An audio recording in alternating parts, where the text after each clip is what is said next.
የዛሬ 4 ዓመት 5 ዓመት 6 ዓመት ወሂድ በቴሌግራም ይሄ ክፍል ለአብ ነው ብሎ ለማብራራት የጠቀሳቸው ጥቅሶች ነው ወታችን ዛሬ ላይ መጣ ከ5 ዓመት ከ6 ዓመት በኋላ ለኛ ለማስረዳት የሞከረችው እሱ ጋር ጨርሽ ያስተማረሽ ጋር እሱም ቢሆን ከኛ ጋር መጥቶ መዋየት ይችላል። መጽሐፍ ቅዱስ እንደዚህ አይተረጎምም እንደዚህም አይነበብም ከነ ማለት ነው። ቆሮንቶስ ሌላ የራሱን የቻለ ሮሜ ሌላ ነው። ሮሜ ላይ አንቺ ራስ ቆሮንቶስ ሌላ ሮሜ ሌላ አላለችም። መግቢያ ላይ እየሰማችኋት ኦርቶዶክስ ወገናችን ለእህታችን ቤቲ መልስ ሰጣለሁ ብላ ምን አለች? መጽሐፍ ቅዱስ እንደዚህ አይተረጎምም።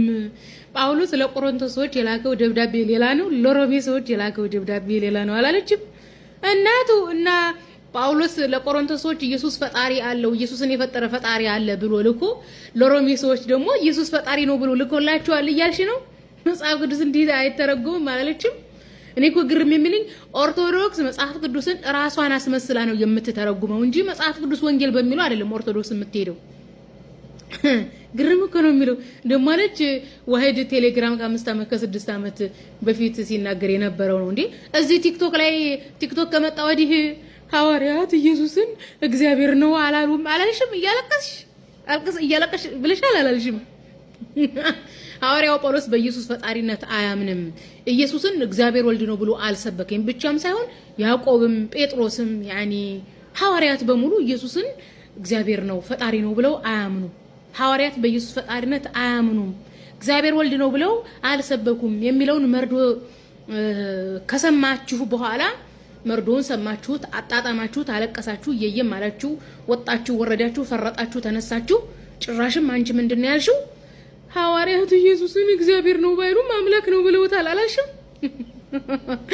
አንቺ የሐዋርያው ጴጥሮስ ደብዳቤ ላይ መተሽ ኢየሱስን ፈጣሪ ለማድረግ ስትሞክሪ አታፍሪም እንዴ? አንቺ እሺ ለሮሜ የተላከው ደብዳቤ ሌላ ነው ከቆሮንቶስ ጋር ይመሳሰልም ካልሽ ሮሜ 1 ምን እንደሚል እንግዲህ ሮሜ ምዕራፍ 9 ነው ኢየሱስን ፈጣሪ ለማድረግ የመጣሽው። እንግዲህ ያንድን ሰው ደብዳቤ ያንድን ሰው መጽሐፍ አምጥቶ የራስን ዓላማ ለማሳካት ያምሻል እንዴ? ጳውሎስ አንድ ሰው ነው። ጳውሎስ ኢየሱስን ፈጣሪ ነው ብሎ አያምንም። ፈጣሪ እንዳልሆነ የኢየሱስ ፈጣሪነት ይቃወማል። አለቀ። ስለዚህ የጳውሎስ ደብዳቤ በሙሉ ስለ ኢየሱስ ፈጣሪነት አያወራም። ይሄንን ቁርጥሽ ነው ወቂ። ከጅምሩ ስለ ሮሜ መልእክት ስንሄድ ሮሜ ምዕራፍ 1 ላይ ሐዋርያው ጳውሎስ ምን ብሏል? በእግዚአብሔር ለተወደዳችሁና ቅዱሳን ልትሆኑ ለተጠራችሁ በሮሜ ላላችሁ ሁሉ ከእግዚአብሔር ከአባታችን ከጌታም ከኢየሱስ ክርስቶስ ጸጋ ሰላም ለእናንተ ይሁን ይላል።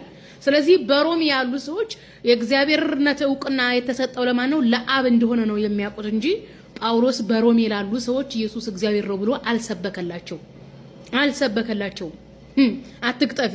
እንደውም እዚሁ ሮሜ ምዕራፍ 1:8 ላይ ኦኬ እግዚአብሔርን በኢየሱስ በኩል አመልካለሁ ነው አይደል ያለው? የታል ሮሜ 1:8 ታች ነው።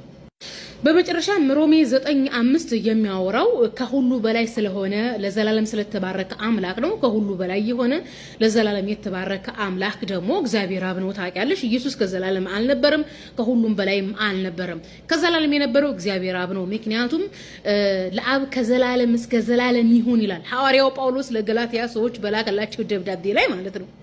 አይ ምስኪንዬ ቁርጥሽ ነው ወቂ በነገራሽ ላይ ማለት ነው። ሐዋርያው ጳውሎስ ለአብ ከዘላለም እስከ ዘላለም ክብር ይሁን ሲል ለወልድ ከዘላለም እስከ ዘላለም ክብር ይሁን ብሎ ዕውቅና አልሰጠም። ስለዚህ ከዘላለም እስከ ዘላለም ከሁሉ በላይ የሆነ አምላክ ማን ነው? እግዚአብሔር አብ ነው። ደግሞ እግዚአብሔር አብ ከሁሉ በላይ እንደሆነ ራሱ ኢየሱስ ክርስቶስ መስክሯል። ራሱ ጳውሎስ ደግሞ ለቆሮንቶሶች በላከው ደብዳቤ ላይ ኢየሱስ እግዚአብሔር አብ ከበላው እንደሆነ አስተምሯል። እናም ወገናችን ሐዋርያው ጳውሎስ የኢየሱስ ፈጣሪነት ይሰብካል ብለሽ አትጓጊ፣ አምሮሽ ይቀራል ማለት ነው። እንደውም ሐዋርያው ጳውሎስ ኢየሱስን ለእስራኤል ለአብርሃም ዘር የተሰጠ የተስፋ ቃል ነው ብሎ በሰፊው የሰበከ ሰው ነው። ሮሜ ላይ፣ ገላትያ ላይ፣ ቆሮንቶስ ላይ ያለልሽ ለምሳሌ ሮሜ 4:16 ጀምረሽ ማንበብ ትችያለሽ። ስለዚህ ከሕግ በታች ሳይሆን ከአብርሃም እምነት ደግሞ ለሆነ ለዘር ሁሉ የተስፋ ቃል እንዲጸና እንደ ጸጋ ይሆን ዘንድ በእምነት ነው ይልሻል። የሚገርመው ሮሜ 9:5 አንዷን አረፍተ ነገር አንዷን አንቀጽ ቆምጠው አውጥተው መቼም የቆማጣ ስራ ነው ስራቸው ሁሉ ኢየሱስን ፈጣሪ ለማድረግ ይሮጣሉ። ነገር ግን ሮሜ ምዕራፍ 9ን ሙሉ ነው ማንበብ ያለብን። ሙሉን ስናነበው ከ1 እስከ 4 እስከ 4 እስከ 5 እስከ 6 ያለው የሚያወራው ስለ እስራኤላውያኖች ነው።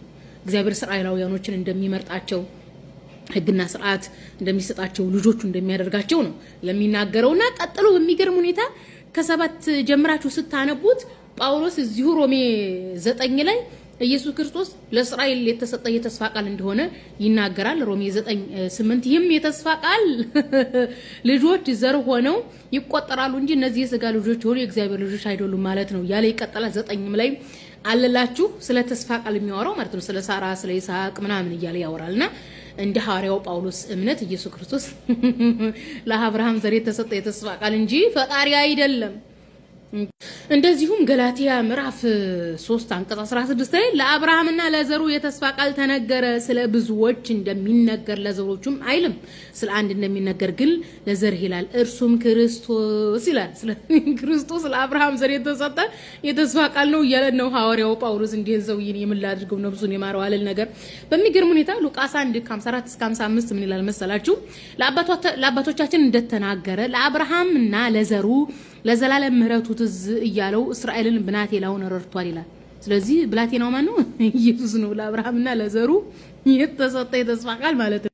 እዛው ገላትያ 3:22 ላይ ነገር ግን በክርስቶስ ከማመን የሆነ የተስፋ ቃል ለሚያምኑ ይሰጥ ዘንድ መጽሐፉ ከኃጢአት በታች ሁሉን ዘግቶታል ይላል። ስለዚህ ክርስቶስ የተስፋ ቃል ነው፣ ለአብርሃም የተሰጠ የተስፋ ቃል ነው ብሎ ነው እንግዲህ ሐዋርያው ጳውሎስ የሰበከው። ነፍሱን ይማረውና ምስኪንዬ በተስፋሽም ቁረጭ። ቄስና የመነኩሴ ሐሳብ ይዘሽ መጥተሽ ጳውሎስ ላይ ልትጭኒ ነው።